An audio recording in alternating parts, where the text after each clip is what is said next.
नमस्कार, जय श्री राम, हर हर महादेव।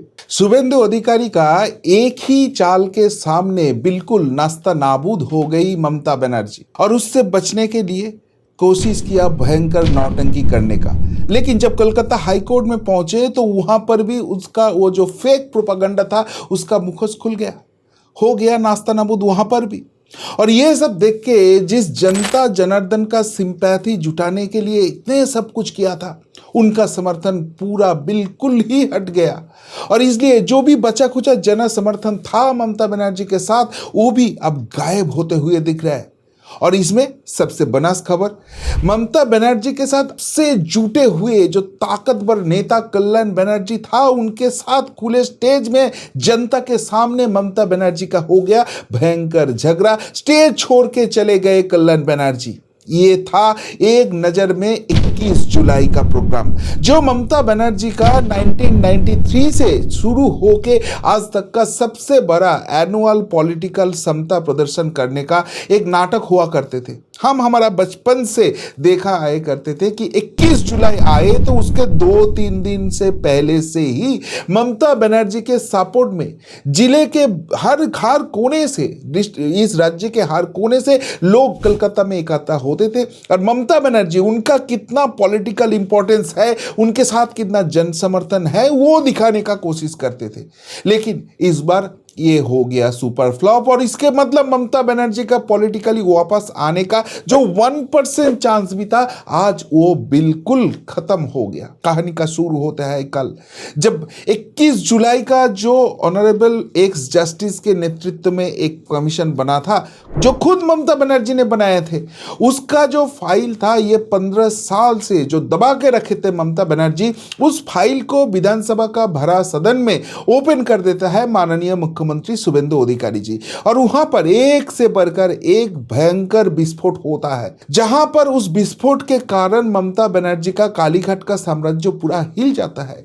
पहले ही शुभेंदु अधिकारी जी, पंकज बनर्जी, जो ममता बनर्जी अलग सा तृणमूल कांग्रेस बनाने के बाद जो एमएलए का टीम था, उनसे चुने हुए पहले विरोधी दल नेता था पश्चिम बंगाल असेंबली का, उनका नाम लेता है और क्लियरली बोल देता है कि पंकज बनर्जी ने ये 21 जुलाई कमीशन में अपना साक्ष्य देने आने से मना कर देता है। क्यों? क्योंकि पंकज बनर्जी को बोलना था कि ये जो 21 जुलाई का कांड हुआ था, जिसको सामने ढाल बना के ममता बनर्जी अपना पूरा पॉलिटिकल रोटी सेकता है, उसका मेन किरदार था मनीष गुप्ता।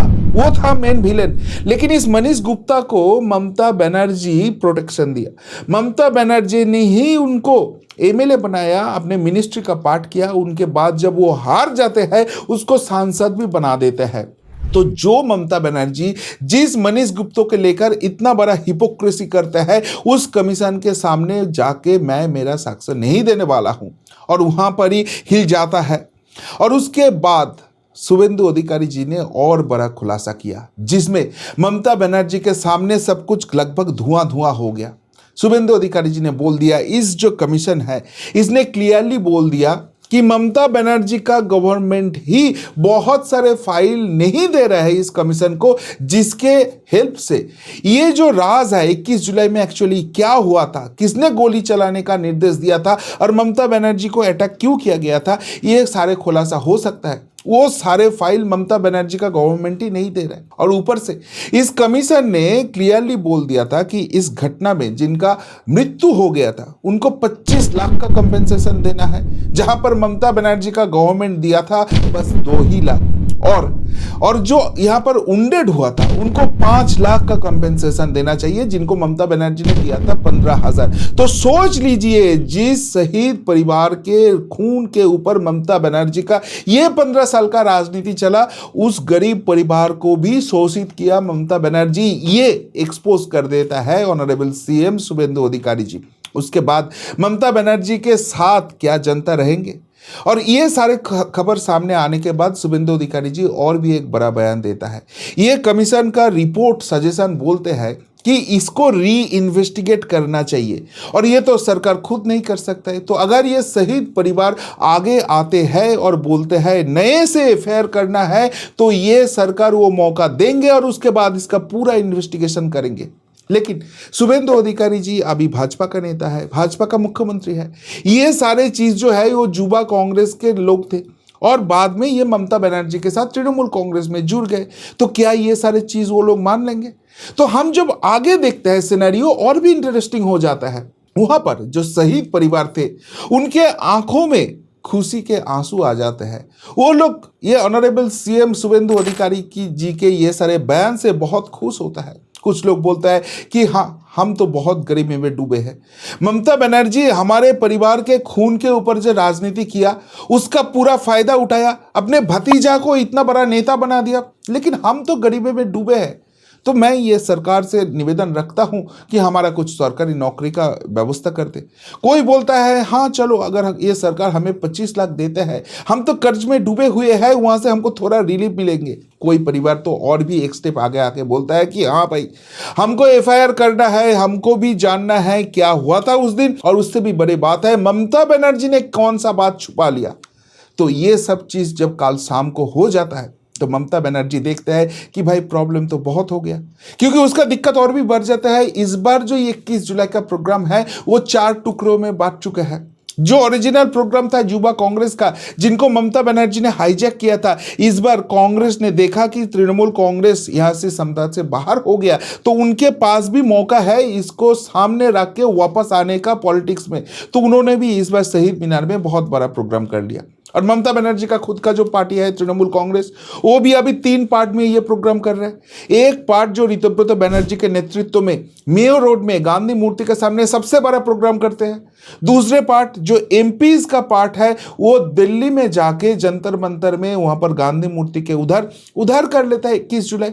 और ममता बनर्जी के साथ बचे खुचे कुछ नेता ही बस रहते हैं, वो लोग करते हैं बिरला प्लानिटोरियम में। जिस धर्मतला में 3-4 दिन से कोई लोग आना जाना नहीं कर सकते थे, वहां पर आज पूरा ट्रैफिक फ्री है, लोग आराम से चल सकते हैं और इसमें बहुत खुश है। तो ममता बनर्जी ने देख लिया था ये अगर सिचुएशन हो गया, ये जो भीड़ है पहले तो मेरे साथ नहीं है, क्योंकि पहले जो ये भीड़ इकट्ठा किया जाता था वहां पर टीएमसी फोर्स लगाते थे। टीएमसी बोलते थे कि अगर आप नहीं जाओगे तो आपको ये जो 100 दिन का काम करने का मौका है वो मौका नहीं मिलेगा। ये जो गवर्नमेंट से बहुत सारे एड मिलता है वो हम बंद कर देंगे।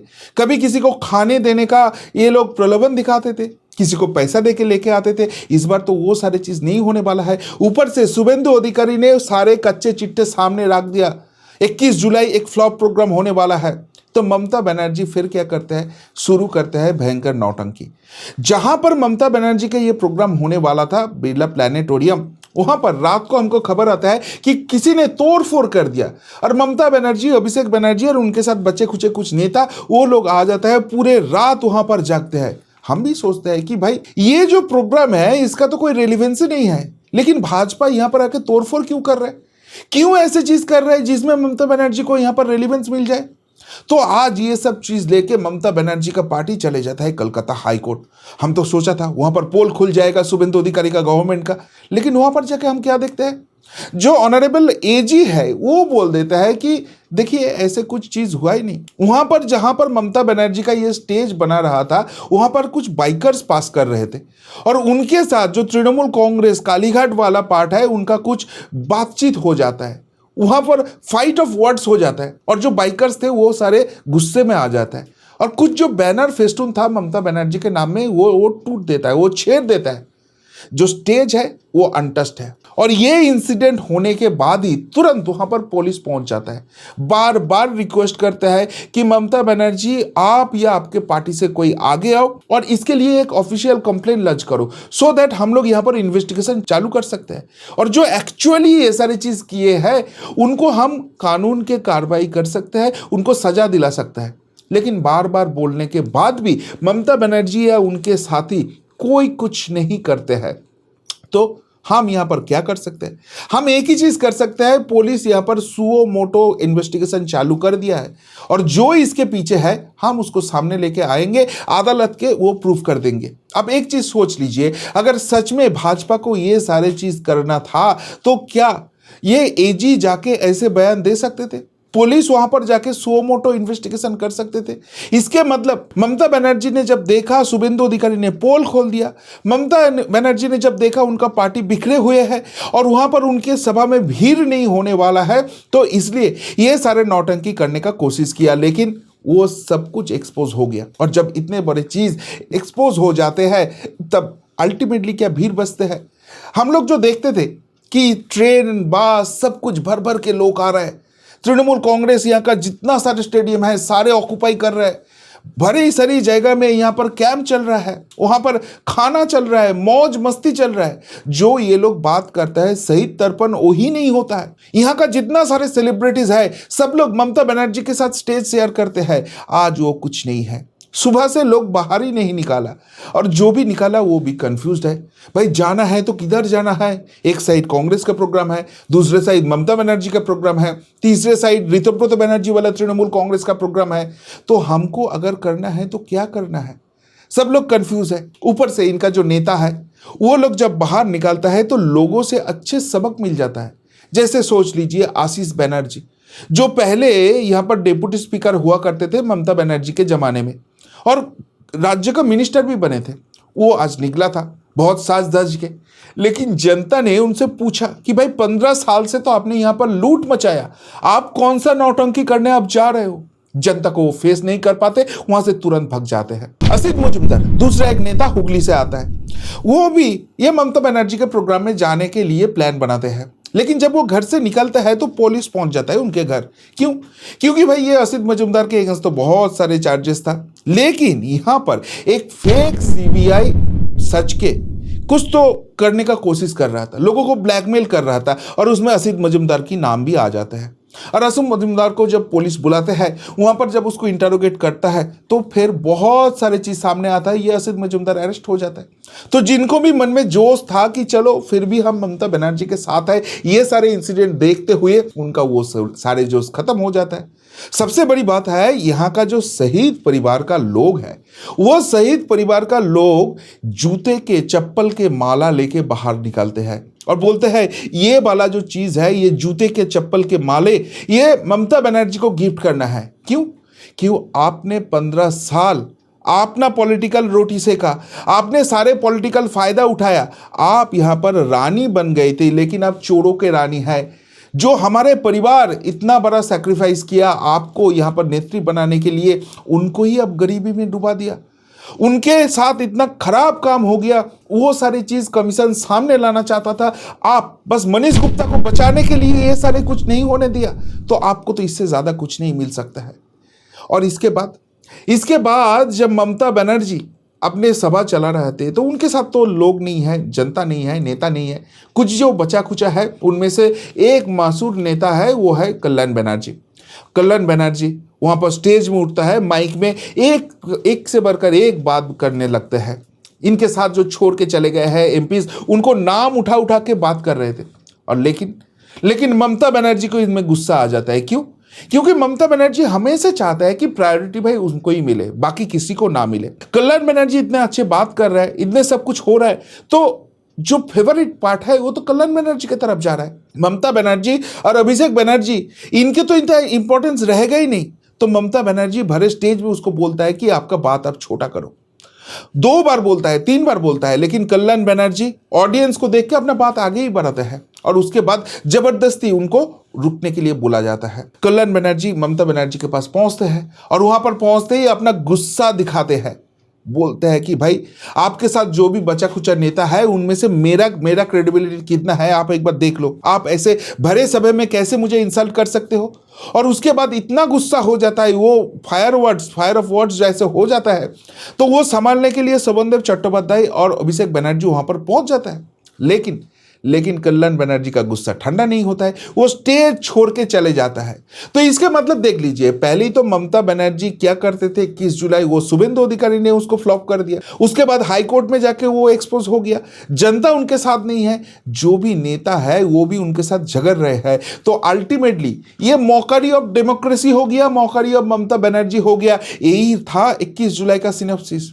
और ममता बनर्जी के साथ हमेशा जुड़े हुए 2 नेता फिरहाद हाकिम और मदन मित्रो, वो आज अफसोस कर रहे हैं। जो ऋतव्रत के साथ है वो बोल रहा है कि बस अभिषेक बनर्जी को आगे बढ़ाने के लिए शुभेंदु अधिकारी को ममता बनर्जी ने कॉर्नर किया था। जब शुभेंदु अधिकारी ये तृणमूल कांग्रेस का युवा शाखा का प्रेसिडेंट हुआ करते थे, उनका माइक्रोफोन भी छीन लिया था। आज वो शुभेंदु अधिकारी अलग से पार्टी से निकल गया, भाजपा को ज्वाइन किया और आज भाजपा का मुख्यमंत्री बन गया। ये सारी चीज देखना पड़ा क्योंकि ममता बनर्जी गांधारी बन गई थी अपने अभिषेक बनर्जी के लिए। और इसके लिए सबसे ज्यादा हमको जो सैक्रिफाइस करना पड़ रहा है, हमको जो झेलना पड़ रहा है, इसके लिए सब कुछ का जिम्मेदार है ममता बनर्जी। तो उसके मतलब जो 21 जुलाई ममता बनर्जी इतने दिन फेक प्रोपागंडा चला के अपना पॉलिटिकल जगह बनाया, उस 21 जुलाई को ही आज ममता बनर्जी का सारे जो कच्चा चिट्टा है वो ओपन हो गया। क्या बोलोगे इसको? पॉलिटिकल जस्टिस, वही तो चीज चाहते थे बंगाल का जनता, और वही वाला चीज आज हो गया। ममता बनर्जी एक बार अपने सत्ता से जाएंगे तो उनका जो पॉलिटिकल सत्ता है वो ही खत्म हो जाएगा। जो दावा हम लोग बार बार किया है, आज बंगाल का जनता वो प्रूव कर दिया। क्या बोलेंगे ममता बनर्जी का ये टूटे हुए साम्राज्य और टूटे हुए सपने को लेकर? अगर कुछ बोलना है तो जरूर कमेंट बॉक्स के कमेंट करके बताइए। अभी के लिए इतना ही, फिर मिलता है बहुत जल्दी। नमस्कार, जय हिंद, वंदे मातरम।